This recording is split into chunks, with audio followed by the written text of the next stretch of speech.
Thank you everyone for giving me so much love on my previous Goan Polle recipe video. If you haven't watched it, I'll drop the link in the description box below. Today I'm going to share with you another Polle recipe but with a twist of ragi, as we all know how healthy millets are for us. Hi everyone, welcome to Homemade. If you haven't subscribed to my channel, consider subscribing it and do not forget to hit the bell icon for further notification.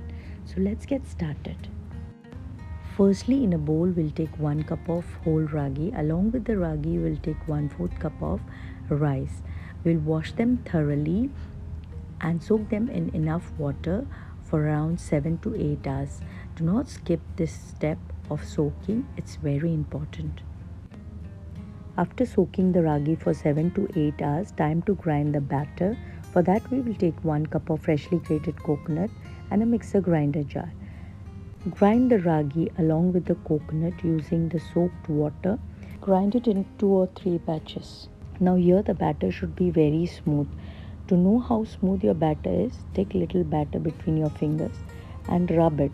If you feel it smooth, then the batter is ready.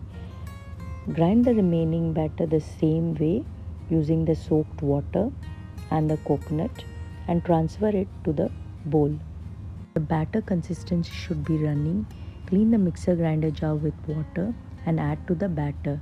Add water till you get the running consistency. Season with salt, and at this point you add half cup of freshly grated coconut. This is totally optional, but if you add it, it will enhance the taste. After adding coconut, mix the batter thoroughly. Brush coconut oil onto a well-seasoned cast iron tawa. Mix the batter thoroughly and pour 1 ladle full of batter. Pour the batter till the batter covers the pan. Drizzle some coconut oil and let it cook for 2 to 3 minutes. You will come to know when it leaves the side. Take it out from the tawa and your polle is ready to serve. Serve it with any hot curry of your choice and enjoy. If you like my recipe, please do share it with your friends and family. Bye bye, God bless.